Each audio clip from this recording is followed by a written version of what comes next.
నమస్తే రమ్మగారు. నమస్తే జయ. మరి సింహాసనం కోసం వచ్చినటువంటి భోజుడు తర్వాత ఏం చేశాడు? ఎక్కడికి వెళ్ళాడు? మెట్టు ఎక్కాడా? ఎక్కలేదా? ఏం చేశాడు రమ్మగారు? ఎక్కాడు, ఎక్కుతాడు. ఆ! ఎక్కుతూనే ఉంటాడు ఆయన. ట్రై చేస్తూనే ఉంటాడు. ప్రయత్నం చేయకుండా మానడు. తనకి తెలుసు మళ్ళీ. మరుసటి రోజు మళ్ళీ సింహాసనం ఎక్కడానికి మంది మార్బలం అందరితోటి బాజా భజంత్రులతోటి వచ్చాడు భోజ మహారాజు. మెట్టెక్కాడు. మెట్టెక్కితే 6వ ప్రతిమ నవ్వింది చప్పట్లు కొడుతూ. నా సోదరిమణులందరూ నీకు ఎన్ని విషయాలు చెప్పారు. విక్రమార్కుడి సాహసము, తెలివి, తను అనుకున్నది సాధించడానికి అతను అవలంబించగలిగినన్ని విచిత్రమైన మార్గాలు నువ్వెప్పుడూ చేయలేవు. అయినా కూడా అతని సింహాసనం ఎక్కాలని ఆలోచిస్తున్నావు. రాజు ఎంత తెలివైన వాడు, సందర్భానుసారం ఆయన ఎట్లా ప్లాన్ చేయగలడు, ఎలాంటి ఏమంటారంటే విచిత్రమైన ఉపాయాలతోటి తనని తను కాపాడుకుంటాడో అసలు మానవ మాత్రలు ఊహించలేరు. అలాంటి వాడు విక్రమార్కుడు. ఓ కథ చెప్తాను విను అని చెప్పి 6వ మెట్టు మీదున్న ప్రతిమ కథ చెప్పడం మొదలుపెట్టింది. ఒకసారి ఇలాగే 6 నెలల ప్రజా జీవితం అయ్యాక 6 నెలలు ఉన్నాడు రాజ్యంలో తన భార్యలతోటి. భార్యలు ఉన్నారుగా ఆయనకి, ఇప్పటికి 2-3 తెచ్చాడు కదా, అందరితో హాయిగా కులాసాగా సంతోషంగా గడుపుతూ ఉన్నాడు. ఆయన ఏం చేశాడు, 6 నెలలు అవ్వగానే భట్టితోటి కలిసి మళ్ళీ దేశాటనకి బయలుదేరాడు. కాళికాలయానికి వెళ్ళి గడకాళికకి నమస్కారాలు చేసుకుని మేము 6 నెలలు దేశాటన చేసి వస్తామని చెప్పి భట్టితో కలిసి ఒక అరణ్య మార్గం బట్టి వెళ్తున్నాడు. ఈ అరణ్య మార్గము వీళ్ళు వెళ్ళటము ఒక నగరానికి సమీపంలో ఉన్న ఒక అడవిలో ఆగారు. ఓ చెట్టు మీద ఎక్కి పడుకున్నారు భట్టి విక్రమార్కుడు ఇద్దరు. వీళ్ళు చెట్టు మీద ఉండగా వాళ్ళకి ఒక విచిత్రమైన విషయం కనపడింది. ఒక పెద్ద చెరువు ఉంది అక్కడ. నీళ్ళు అసలు పాల తరగల్లాగా కనపడుతున్నాయి, తెల్లగా స్వచ్ఛంగా ఉన్నాయి. బోళ్ళని తామర పువ్వులు, హంసలతోటి, హంసలంటే అదే బాతులు, నీటి బాతులు, కొంగలు, అక్కడక్కడ ఎగిరిపడుతున్న చేపలు, చిన్న పొన్న తాబేళ్ళు. ఎంత బాగుందో ఆ చెరువు. చుట్టూతా పెద్ద పెద్ద చెట్ల సమూహంతో ఉండి శుభ్రంగా ఉంది. అయితే ఈయన చెట్టు మీద నుంచి దిగే సమయానికి ఆయనకి ఏం కనపడింది, ఓ పెద్ద పల్లకి, బోళ్ళంతమంది ఆడవాళ్ళు వచ్చారు. అందరూ నీళ్లలో దిగారు. ఈ పల్లకీలోంచి ఒక మహాద్భుత సౌందర్య రాశిగా ఉన్న ఒక అమ్మాయి, నిడిపాటి కురులు, చక్కగా ఎంత పొడుగు జుట్టు, ఎంత చక్కగా ఉందో. రాజుగారి కళ్ళు, విక్రమార్కుడు కళ్ళు అంటుకుపోయినాయి ఆమె మీద. ఎంత బాగుందో ఆమె. చక్కగా నీళ్ళలో దిగారు, వాళ్ళంతా స్నానాలు చేశారు. ఈయనకి స్నాన దృశ్యాలు ఏం కనపడలేదు, కానీ చూస్తున్నాడు ఎవరో ఆడపిల్లలు వెళ్ళటం. ఈ బయటికి వచ్చేసరికి ఆయన చెట్టు దిగేసి అమ్మాయిని చూడడం కోసం. ఈ వస్తున్న అమ్మాయి ఈయన్ని చూసారు కదా, ఆవిడ కళ్ళు కూడా ఈయన మీద అతుక్కుపోయింది. ఆ అమ్మాయి కూడా ఈయన్ని చూసి వ్యామోహపడింది. అంటే కన్యలాగానే కనపడుతోంది వేషభూషాలు చూస్తుంటే. ఈ ఆడవాళ్ళంతా ఆమెతో ఉన్న చిలకత్తలు వెళ్దాం అంటుంటే ఈవిడ అటు ఇటు తిరిగి తాత్సారం చేస్తూ ఏం చేసింది, ఈవిడ చక్కగా జుట్టు అంది ఆర్పి మళ్ళీ కొత్తగా జడేశారు, సంపెంగ పూలు అవి పెట్టారు. ఆ అమ్మాయి ఆ సంపెంగ పువ్వు చూసి ఇట్లా గుండెల మీద పెట్టుకుంది కాసేపు. తర్వాత దాన్ని పాదాల దగ్గర పెట్టింది. ఆ తర్వాత ఏం చేసింది, ఒక మట్టిని ఇట్లా దగ్గరికి లాగి దాని మీద అక్కడ ఏవో పెంకు ముక్కలు కనిపిస్తే పెంకుని బోర్లించి జుట్టు ఇట్లా దువ్వారుగా ఆ జుట్టులోంచి ఇట్లా లాగి ఇంత జుట్టుని ఇట్లా జుట్టి ఆ పెంకు మీద పెట్టి ఆ విక్రమార్కుడి వైపు చూసి ఇలా వేలు చూపించి వెళ్ళిపోయింది. భట్టి మంచి నిద్రలో ఉన్నాడు. విక్రమార్కుడు గబగబా లేపేశాడు భట్టిని. లే ఇదేదో ముఖ్యమైన విషయం ఒకటి చెప్పాలి నీకని చెప్పి, ఇప్పుడు ఒక సౌందర్యవతి అయిన అమ్మాయి ఇచ్చింది, ఎంతో బాగుంది, ఆమెతో వివాహం కావాలి నాకు అన్నాడు. భట్టి అన్నాడు, ఇట్లా దారిలో కనపడిన వాళ్ళందరినీ పెళ్ళిళ్ళు చేసుకుంటే ఎట్లా, ఆమె ఏమిటో మనకు తెలీదు, కష్టం ప్రభు అన్నాడు. అదేమిటి అట్లా కాదు, ఆ యువతికి కూడా నా మీద వ్యామోహం కలిగింది, సైగలు చేసింది నాకు కొన్ని అనేసరికల్లా, అంటే మానవులే, దేవతలో రాక్షసులో ఏమిటో గంధర్వాంగంలో కారు, సైగలు ఎవరు చేస్తారు, మనుషులు. ఏం చెప్పింది, ఏం చేసిందంటే ఇదిగో ఇలా చేసింది చెప్పేసరికి బాగా ఆలోచించి, మనం వింధ్యపాదానికి వెళ్ళాలి, అయితే ఈ నగరం పక్కనున్న నగరంలో ఉండుంటుంది, ఈ అమ్మాయి పేరు ఆపీతస్థాని, వక్షస్థలం మీద పెట్టుకుంది ఆ పువ్వుని, ఈ వక్షస్థలానికి సంబంధించిన పేరేదో ఈ అమ్మాయి పేరు అయిందా. వీళ్ళ ఇల్లు ఈవిడ ఈ జుట్టు తీసి పెట్టింది కదా, ఈ ఊళ్ళల్లో చాలా మందికి కుంతల శెట్టి అలాంటి పేర్లు ఉంటాయి. బహుశా ఈ అమ్మాయి కోమట్ల అమ్మాయి, ఆ శెట్టి గారి కూతురు. వాళ్ళ ఇల్లు ఎక్కడుందంటే దీని ఎదురుగుండా, దేవాలయం ఎదురుగుండా, లేదా అంగడి వీధులు ఉన్నాయి కదా, వాళ్ళ ఇంటి ఎదురుగుండా ఇల్లు ఉంది వీళ్ళది, ఒక శెట్టి గారి అమ్మాయి. నువ్వు నాకు నచ్చావని చెప్తోంది నీకు. సరే చూద్దాం పదన్నాడు. భట్టికి అలాంటి తెలివి చాలా ఎక్కువ. అసలు జుట్టుకి దానికి ఎలా ముడేశారు రమ్మగారు? జుట్టుకి ఇప్పుడు ఇల్లు కదా, కింద ఆ. మట్టిట్ట దగ్గరికి లాగిందంటే ఇల్లు అనమాట అది. ఓకే. దాని మీద పెంకు పెట్టింది, అంటే కరెక్ట్ గా అది హౌస్. ఆ. దాని మీద జుట్టు పెట్టింది. వీళ్ళ ఇంట్లో ఉంటాను నేను. ఈ జుట్టుకి జుట్టుని ఏమంటారు? కుంతలం అంటారు సంస్కృతంలో. ఓకే. ఆ. జుట్టుని కొంతలో. కురులు కుంతలములు అలా అంటారు. ఈ కుంతలం అనే పేరున్న వాడెవడో అయ్యి ఉంటాడు. ఓహో. కురుల శెట్టి అనే పేరు ఉండదు, కుంతల శెట్టి పేరుండే అవకాశం ఉంది.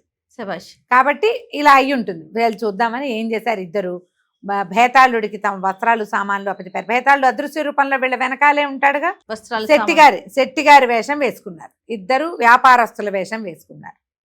వేసుకుని ఈ అంగడి వీధిలోకి వచ్చారు. అంగడి వీధికి ఎదురుగుండానే వీళ్ళిల్లు, ఈ కుంతల శెట్టిగారి ఇల్లు. ఈ శెట్టిగారిని పేరు కనుక్కుని ఈయనకి ఎవరున్నారు ఏమిటంటే, ఈయన ఒక మహాద్భుత సౌందర్య రాసైన పుత్రికారత్నం ఉంది, అది తెలుసుకున్నారు. సో ఇది అమ్మాయి అయి ఉండాలి. ఆయన దగ్గరికి వెళ్ళారు, కుంతల శెట్టి గారి దగ్గరికి వెళ్ళి, మేము వ్యాపారస్తులమండి, మరి ఈ ఊర్లో వ్యాపారం చేయడానికి కొంతమంది సమూహంతో కలిసి వచ్చాము, మా కుటుంబ సభ్యులు స్నేహితులు అంతా కలిసి వచ్చాము. మేము అడవిలో ఒక చెట్టు కింద వాళ్ళందరినీ అడ్డుపెట్టి నీళ్లు తేవటానికి వెళ్ళాము. మేము తిరిగి వచ్చేసరికి వాళ్ళేమో వెళ్ళిపోయారు, ఎటు వెళ్ళిపోయారో తెలియలేదు. అక్కడంతా కనుక్కుంటే కుంతల శెట్టి గారిని మహానుభావులు ఒక ఆయన ఉన్నాడు, ఆయన చాలా సహాయం చేస్తాడు. శెట్టి వంశానికి చెందిన వాళ్ళు ఎవరైనా వ్యాపారస్తులు ఇబ్బందుల్లో ఉంటే ఆయన సహాయం చేస్తాడని తెలుసుకుని మేము మీ దగ్గరకు వచ్చామండి అన్నారు. అనేసరికల్లా ఆయన ఇదిగా అలా మర్యాదగా మాట్లాడి, ఏముంది నాయన, మన చేతిలో పని, మన జాతిలో ఒక జాతివాడు స్వజాతికి ఎంతో కొంత సహాయం చేయాలి కదా, మీరు మా ఇంట్లో ఉండండి, మీ వాళ్ళని వెతుక్కుందరు కానీ ఏదైనా వలసిన వ్యాపారం కూడా చేసుకుందరు కానీ అవకాశం ఉంటే అది కూడా చేయిస్తాను అని చెప్పి తమ ఇంటికి ఎదురుగుండానే ఈ అంగడి వీధి ఉందా, దాని ఎదురుగుండానే వాళ్ళ ఇల్లు, అందులోకి పంపించాడు. పంపించి మీరు వెళ్ళండి ఉండండి అన్నాడు. అయితే వీళ్ళు ఏమన్నారు, ప్రస్తుతం మాకు వంట చేసుకోవడానికి ఏదైనా దినుసులు ఇప్పించండి, భోజనం చేశాక అప్పుడు ఆలోచిస్తామన్నారు. అనేసరికి పనివాడిని కేకేసి, ఒరే అమ్మాయి దగ్గరికి వెళ్ళి మరి వీళ్ళకి పప్పులు ఉప్పులు కావాల్సిన సామాన్లు ఇప్పించు, లోపలికి వెళ్ళారు. ఆ ఇంట్లోకి వెళ్ళేసరికల్లా అమ్మాయి లోపల గజ్జలు చప్పుడు అవి వినపడుతున్నాయి. పనివాడు కేకేశాడు, అమ్మాయి గారు రండి, వీళ్ళెవరో నాన్నగారు ఎవరినో పంపించారంటే బయటకు వచ్చింది. చూస్తే ఈ అమ్మాయి సిట్యువేషన్లో ఉన్నవాడిని ముందు గుర్తుపట్ల. ఏమిటి అన్నది. ఏమిటి అనగానే మీ కుంతల శెట్టి గారి కూతురు అంటే, అవును నా పేరు ఆపీతస్తని, ఆ పిల్ల పేరు. అందుకే ఆ అమ్మాయి వక్షస్థలం మీద పెట్టుకుంది ఆ పువ్వుని, తన పేరు తెలియజేసింది. ఇప్పుడు అదే తెలిసింది. అయితే ఏమంది, ఏం కావాలి ఏమిటంటే పప్పులు ఉప్పులు అన్నీ ఇవ్వండి అనగానే, సరే ఈ అమ్మాయి సామాన్లు పట్టుకొచ్చే లోపల భేతాళుడు ఉంటాడు విక్రమార్కుడితో పాటు. ఇతను ఒక్కసారి తన ముఖాన్ని ఆ చెరువు దగ్గర చూసిన ముఖాన్ని చూపించాడు. చూపించేసరికి ఆవిడ సంతోషంతో, తన కోసమే వచ్చేసాడు వీడు. అక్కడ చూసిన యువకుడు తన కోసమే తన ఇంటికి వచ్చి తన తండ్రికి ఏదో మోసకారి మాటలు చెప్పి లోపలికి వచ్చాడు. ఆమె సంతోషం పట్టలేక పప్పులు ఉప్పులు అన్నీ తీసుకొచ్చి ఆ ఎదురుగుండా పెట్టి చేతిని అలా అని చూపించింది. ఇట్లా చూపించి ఆ పప్పుల్లో ఒక చెరుకు గడని పెట్టింది, విరిచి ఇట్లా విరక్కొట్టి అందులో పెట్టింది. పెట్టేసరికల్లా ఈయనకు అర్థం కాల. విక్రమార్కుడు ఏదో చెప్తోంది, భట్టికి చెప్పాడు. చెయ్యేమో అవతల చూపిస్తోంది, అవతల సందుని చూపిస్తోంది. ఒక దీన్ని పెట్టింది చెరుకు గడని, మళ్ళీ అందులో ఏంటంటే ఇట్లా విరిచింది, అందులోంచి చెరుకు రసం ఒక్క చుక్క బయటకు వస్తుంది కదా, పళక్కమనే రసం ఫుల్గా ఉన్న వాటిని విరిస్తే ఏమవుతుంది, చిన్న తడి వస్తుంది. ఆ తడిని ఏమో పప్పుల్లో పెట్టింది, సామాన్లలో బియ్యంలో. అయితే ఇతనేమన్నాడు, వంట చేసుకుని తినండి, ఎవరో అవతల సందులో ఈ చెరుకు గడకి సంబంధించిన పేరున్న స్నేహితురాలు ఉంది, అక్కడ ఉండమని చెప్తోంది మన అని చెప్పి ఈ సామాన్లు పట్టించుకుని వెనకాల సందులో ఇక్షు పేరున్న అమ్మాయి ఉందా అని వెతికారు. ఇక్షు చెరుకు గడని సంస్కృతంలో ఇక్షు అంటారు. అటు ఇటు చూస్తే అక్కడ మధుర ఇక్షు అని ఒక అమ్మాయి ఉంది. ఈ మధుర ఇక్షు ఎవరు, ఈయన ఈ మన కుంతల శెట్టి గారి కూతురికి చెలికత్తె. ఆ అమ్మాయి దేవాలయాలకు వెళ్ళాలంటే ఈ పిల్ల వస్తుంది. ఆ మధుర ఇక్షు ఇంట్లోకి వెళ్ళిపోయారు. వెళ్తే ఆ అమ్మాయితో కొంతమంది పిల్లలు వచ్చారు, ఆడపిల్లలు స్నానానికి, అందులో ఈ మధుర ఇక్షు కూడా ఉంది. ఆ అమ్మాయి ఇతన్ని గుర్తుపట్టేసింది. ఓహో ఈయన వచ్చాడు సమయానికి అనుకుని లోపల తీసుకుపోయింది. చక్కగా ఉన్నారు. అప్పుడు కనుక్కున్నారు ఏమిటి ఈ అమ్మాయి సంగతి అంటే, అప్పుడు ఆ మధుర ఇక్షు చెప్పింది, కుంతల శెట్టికి లేక లేక కలిగిన కూతురు, ఈమెమో సౌందర్య రాశి, మంచి సంబంధం వచ్చి పెళ్లి చేశారు. ఓకే. కానీ ఆ అల్లుడు దేశాంతరం వెళ్ళి తిరిగి రాల. వ్యాపారాల మీద వెళ్తారు వాళ్ళు. అయితే ఈ అమ్మాయి ఆ భర్త కోసం అని పాతివ్రత్యాన్ని పాటిస్తూ వేరే మగవాళ్ళ ఎవరితోటి స్నేహం కలపలేదు ఇప్పటిదాకా. నాబోటి వాళ్ళు నేను ఎవరినైనా స్నేహం చేయించేదాన్ని, కానీ ఇప్పటిదాకా ఎప్పుడు ఆమె ఆ పని చేయలేదు. ఆమె కన్యగానే ఉంది. నిన్ను చూసి వ్యామోహపడింది, అందుకే నిన్ను రమ్మన్నది చెప్పేసరికి కల్లా సరే వీళ్ళు ఏమనుకున్నారు, బాగుందిగా ఐడియా. ఇప్పుడు ఆ అమ్మాయితో పాటు ఉండాలి ఈయన వెళ్ళి. దానికి ఏం చేశారు, మళ్ళీ వేషాలు మార్చుకున్నారు. ఇందాక చూసిన భట్టి వేరు, ఇప్పుడు చూసే భట్టి వేరు. వీళ్ళకి భేతాలు ఉండటం వల్ల మార్చుకున్నారు. విక్రమార్కుడు మళ్ళీ విక్రమాంబగా మారిపోయాడు, లేడీగా. చెల్లెలు అన్నయ్య ఇద్దరు కలిసి వెళ్ళి మళ్ళీ కుంతల శెట్టి గారు ఇంటికి వెళ్ళారు. అయ్యా నమస్కారం అండి, నా పేరు ఏదో ఫలానా శెట్టి, నరసా శెట్టి. ఈ పిల్ల నా చెల్లెలైన విక్రమాంబ, చిన్నప్పుడే పెళ్లి చేశామండి. వ్యక్తురాలు అయిపోయిన పిల్ల నా భర్త నాకు కావాలి అని గొడవ పెడుతోందండి. అతన్ని వెతకడానికి బయలుదేరాను.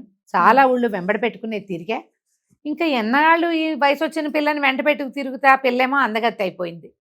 అందుకని కొద్ది రోజులు మీ సహాయం కావాలండి, మా పిల్లని మీ ఇంట్లో ఉంచుకోండి, మా చెల్లెల్ని. నేను వెళ్ళి ఈ అవతల ద్వీపాలలో ఎక్కడో ఉన్నాడని ఒక వార్త ఉంది, నేను పోయి మా అల్లుడిని మా బావమరిదిని వెతికి తీసుకొస్తాను అనేసరికల్లా ఆయన అన్నాడు, కుంతల శెట్టి, అయ్యో నాయన మా పరిస్థితి కూడా ఇదే.